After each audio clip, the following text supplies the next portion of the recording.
What up? It's your boy BigTieHillATL back in this thing again. Man, boy, if you ain't been under the rock, you definitely seen this all over the internet. So let me give you a brief overview of what's going on. Nick Harbor for the South Carolina Gamecocks scored on an 80-yard drive. I'm talking about killing the thing. First down, score. I'm talking about all that. 80 yards, that's a hell of a feat in a football game. So let's get into it. But what happens next, that's the nasty part. Only in Texas, you feel me? 13, the Texas Department of Public Safety is reviewing footage of an interaction between a state trooper and a college football That player caught on nasty. camera. It happened at Saturday's matchup between Texas A&M and South Carolina. You can see the DPS trooper bump into Gamecocks wide receiver. Hold on. You only do that to somebody you want to get up under their skin. You feel me? But hold on, that ain't the end of it. I'm going to let y'all hear the rest of the story, then I'm going to weigh in after. Receiver Nick Harbor and others. The heated exchange quickly spread on social media. It even caught the attention of NBA superstar LeBron James, who called out the trooper. Come on, King X, James, weigh in, baby. He believed the nudge was premeditated and that the trooper should be suspended. In a statement, DPS writes, quote, the trooper involved was sent home from the game. Sent home. Our Office of Inspector General is also aware of the incident and will be further looking into the matter, end quote. About a legit crime. Now, I'm going to be honest with you. Was it premeditated? I'm sorry, premeditated. Hell yeah, he walked in through and y'all seen that. Boom. Hey, you sitting there like, this a grown ass man. These some damn kids. I mean, they young men.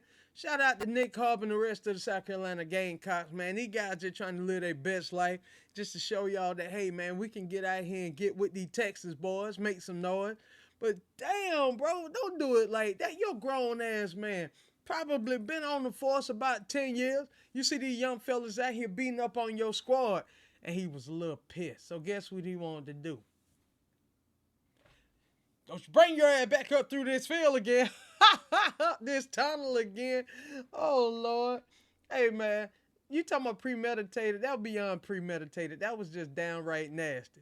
So now, here we are talking about the damn SNAP benefits. Now, this is another thing. I know a lot of people are saying, yo, Big, you do good. You ain't worried about it. Shit. I'll buy some stamps. Fuck that. Let's be honest. Hey, let me tell you somebody. If I got somebody who get a little extra because, you know, they kids, you know, kid might got a little special situation. They may give them a little extra and they need a little money. I don't mind. I don't care what you say. I'm going to feed my family by any means necessary.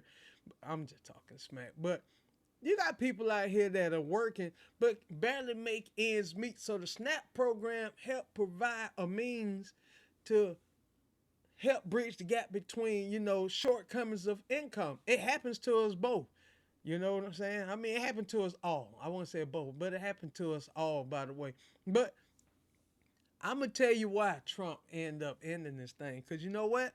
Somebody let him know, hey, Donald Trump, it ain't all the Quishas in the hood that getting all these. It's the Megan and the Mollies and the Sticks. You know, the ones who voted for you, the maggers. Yeah, you got to help out your maggers, baby. Yeah. That's about to happen here in America. More than 40 million Americans are about to lose federal food assistance. 40 million! You playing with people's livelihood, how they feed their families and kids. And we voted this guy in office. Or not we, y'all did. Y'all maggers, y'all stupid maggers, y'all did that. 40 million losing money they get for groceries because I didn't mean to call y'all stupid, but y'all voted this guy in.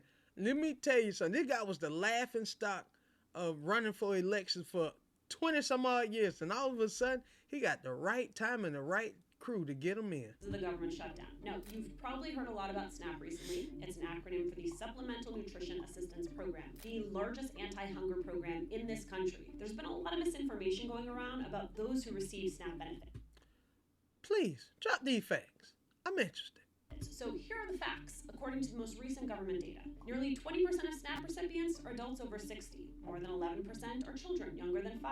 10% of those receiving SNAP benefits include non-elderly individuals who have a disability. And here is the number I really want to focus on. 28% of people on SNAP have earned income. A majority had a gross monthly income at or below 100% of the poverty level. So for example, for a family of 4, the average poverty... A family of 4, $32,000. That's $8,000 per person. Matter of fact, that's 8,000. What is that? $8,037, $35 per person. You know, 35, 70. Let's say 3750, because 3750 times 4, that should be 150 if my math serves me properly. So, yeah, 4 people, 32,000. level salary is $32,150 a year. And all them 4 ain't working, so it's 2 parents, 32,000. What I want you to take away from that is lots of these folks have jobs. They are working, but they still don't make enough to cover daily expenses. People like this. Work almost 90 hours a week. I work the weekends. I work 90. third shift. I make $17 an hour. And I still need food. Yeah, and y'all want to thank us all the Ishas, the Ikas, and all the other hood idioms y'all want to put there getting them. No, baby, it's the regular ones, the ones that look like... Now, I want to make this a black and white thing. It's never that. But I want to get the facts out there. We make the minority of the population, but for some reason, we come up with the majority of the problems. We're the cause of the majority of the problems. Who tell that lie? Stamps because I can't afford to feed my kid. There's more. White Americans are the largest racial group getting the food assistance. Holy sh... I'm going back on that one. Hold on, man, lady. Let's read back. Let's rewind that. White Americans are the largest racial group getting food stamps. Yeah, we already knew that. See, that's why when I make these videos, I want to make these videos educational, fun, facts, not to just poke hole at people or whatever. Because one thing I want my white viewers to know, we as blacks, we're not mad at all black people. We know there are a lot of black people that helped us. Same way we know there are a lot of black people that didn't give a damn about us. They would love to have stayed picking cotton. So, hey, we appreciate those who were part of the struggle to help us out. But we just want to get the facts out here that, God damn it, Trump didn't do that for us. He didn't do that for my community, not at all. Americans are the largest racial group getting the food assistance. Nearly 90% were born here in the U.S., and the other roughly 10%, they're either naturalized citizens, refugees, or other non-citizens. If we're going to talk about the face of hunger in the richest country in the world, let's at least be honest about who it is we're talking about. Let's be honest. God dang. I love videos like that. Hey, drop a comment in the below and just let me know what your thoughts of this video. Like, share, subscribe. Thank you for watching thus far. I'm BigTieHillATL. I love spelling my name. Y'all know I do. Food stamps in the U.S. If the federal government stays shut down through November 1st, millions of Americans could lose access to SNAP, a monthly benefit that pays for food. PolitiFact spotted this chart going around social media. I want y'all to see this fact. This one thing I did want to do is show the breakdown through ethnicity. Afghans. Let's see what the blacks, the community. Oh, wait. Whoa. 2, 3, 4, 5, 6, 7, 8, 9. All right, hold on. Afghan, Somali, Iraqi, Dominican, Caribbean, Native Americans, Cuban, Black, Arab, Cambodian, all the way down to El Salvador, Pakistani, Peruvian, Colombian, Israeli, Nigerian, Chinese, white. But, okay, hey, I guess these are the facts. That claims to show food stamp recipients broken down by ethnic and racial groups. It claims that the majority of recipients are non-white and non-citizens. But this chart doesn't give the full picture of SNAP Because it's a lie. recipients by race or ethnicity. The best data about SNAP recipients comes from the USDA, which runs the program. According to the latest data, white people made up the large... See, I love people lie. The truth we don't have to perpetuate a truth. The truth will eventually be exposed. Thank you, Lord, for shining your light on the truth. Because I'm going to tell you, mainstream media don't want to report the truth. That ain't what they want to show. They don't want to show it's those who look like them. Fox News, they can kill that. But let's get through the facts. It's not about, like I say, black or white. It's about getting the truth out here. Donald Trump ain't doing that for nobody of any minority group. That ain't who he's doing this for. Somebody put a bird in the ear. Hey, Donald, you pissing off your magnets because they're the ones who getting all the stamps. So at that point, he had to go sign some, trying to get some worked out to help out some. Because guess what? He wasn't trying to help everybody else. This group of SNAP recipients by race. Nearly 90% of SNAP recipients were born in the U.S. We tracked down the data that was used to create the chart. It comes from the U.S. Census's 2024 American Community Survey.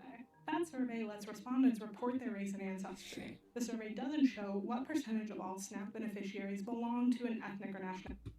And y'all always want to look down on those who get. These are people who need the help, man. If you're making good, you're able to take care of your family. By all means, don't thumb your nose up. Don't snub your nose at on somebody who needs some help. Our job, God put us on this earth to help each other. We all supposed to help each other. And the day that we as people can put pride to the side and fulfill God's purpose, that's when he'll come back to help us all. But until then, we'll continuously keep fighting each other to try to climb up the ladder of acceptance. Because that's all we're doing. That's the only reason we do what we do, for acceptance. Group. What it does show is the percentage of households who said they received SNAP benefits broken down by the ancestry they also reported. That's not the same thing as citizenship status. One last thing. Before this summer, refugees and people granted asylum were also eligible for SNAP without a waiting period. But Ooh. So if you were granted asylum in the U.S., there wasn't no waiting period. You can apply for benefits immediately. The One Big Beautiful Bill Act made them ineligible for SNAP benefits. Other non-citizens like green card holders have to wait 5 years to be eligible for SNAP. Immigrants in the U.S. illegally have never been eligible for benefits. What do you want to know about SNAP and the government shutdown? Let us know in the comments. You know what? It's the craziest thing. When we talk about government assistance, government program, I love when these facts come out so it can educate people. So y'all can start looking amongst yourselves and say, hey, there's somebody who live in a nice home right down the street from you. Yeah, the house nice, the car nice, but you don't know what's going on behind closed doors. Now, I know y'all see the frozen screen. Y'all know who that is. That Kayla Nicole. Because you know what? At the end of the day, all I see is a bunch of angry black women. And yes, there's a lot of you angry black women on. And please, don't beat me up in the comments. I love y'all. I do. My mom's a black woman. But I don't get it. So Travis Kelce went back to a white girl. Who cares? And if you like me, I'm going to tell you like this. Once Taylor Swift have a baby, that little skinny body go get curvy.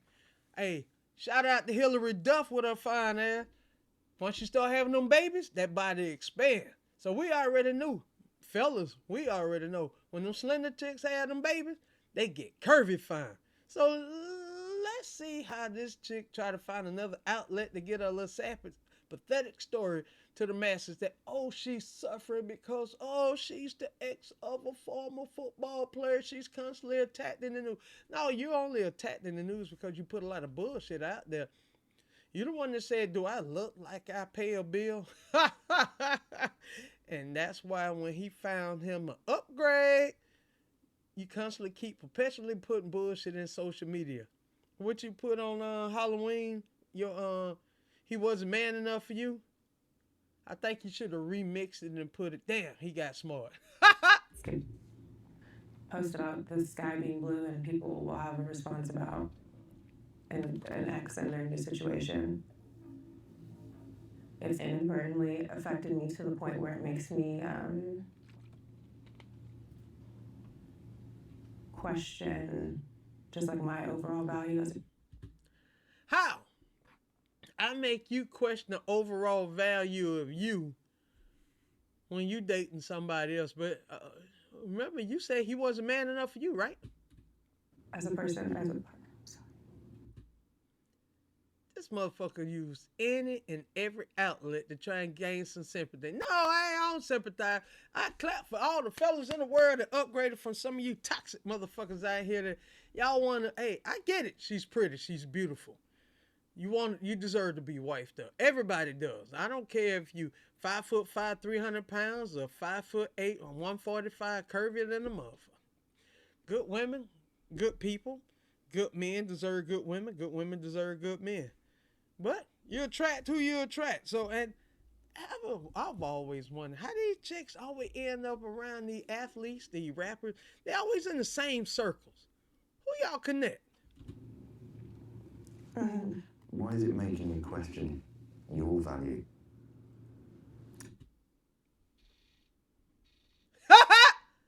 I was thinking the same shit. I think it's just the comparison, and it's just like on loop.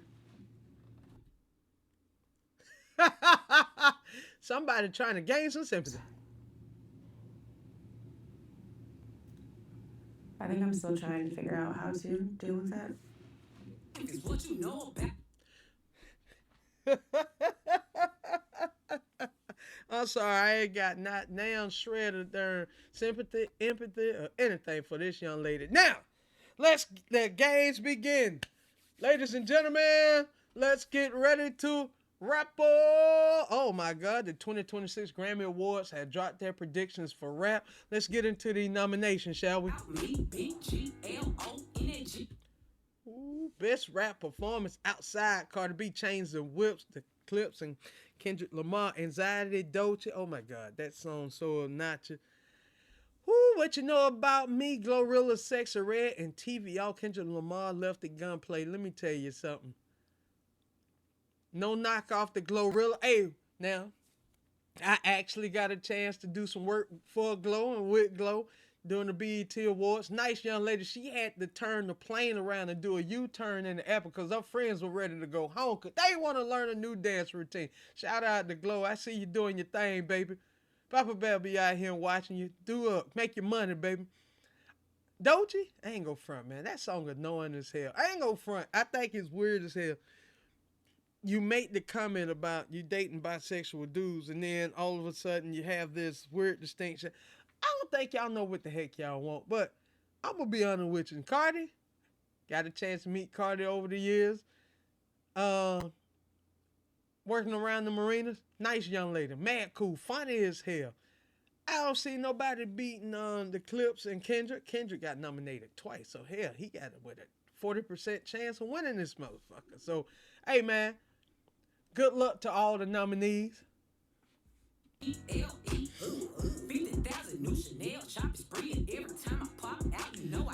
Let's see what we got going on. Oh, best melodic rap performance. Don't Deserve, Glow, Money Long, Wholeheartedly, Legit, Ty Dolla $ign, and I always said 6 Lack. I know it's black, but you know I'm 48, so I don't know some of y'all new age terminology. Luther, hey, that Gen X tour was hellified. Y'all seen me post a video up at Harris Club in Mercedes-Benz. We were jamming our ass off all night long, baby. Lotto and somebody. Hey, Lotto with a little fine ass running around the 8. And Timeless, The Weeknd, and Playboy Cardi. I ain't gonna front. That motherfucker hit. Hey, good luck to all the nominees. All right, now best rap song. Birds Don't Sing. I can't even front. That right there, putting your heart out on the line, telling your story about death in your family and how you overcome trauma. Community, Jid and the Clips. Cardi B outside. Glow back up in this thing. And TV off Kendrick Lamar.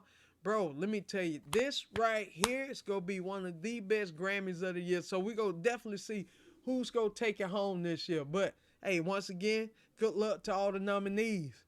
But I promise you this, it's going to be interesting as fuck to see how they fuck somebody. And I don't give a fuck what nobody say. When the last time Arcade Fire dropped a fucking worthwhile project that we actually waited to see? If you know who Arcade Fire is, drop a comment below. This is the one I'm waiting on. I dropped the video earlier this year. I'm already now. I'm going to tell you what. Me and Lil Bro, we went to Mercedes-Benz to see the Gen X tour. Me and Lil Bro was also at State Farm Arena and we saw Chromacopia live. That damn, shout out to Tyler, the Creator. That's one of the best performing little motherfuckers I've seen in a long time. Those were two of the dopest concerts of the year. Glorilla and Glorious, Alfredo too. God dang, with The Alchemist, you know, some of the most heinous lyrics over some angelic ass beats, and let God sort them out. Whew. Hey man, good luck to all the nominees this year, man. It's gonna be dope as fuck to see. Now, I'm gonna end this video here. I just want to say, hey, thank you for watching. Like, share, subscribe. Hey, follow your boy on all social media. BIG capital TIE capital HILLATL. And I'm gonna end this video and I'm out. And I appreciate y'all watching.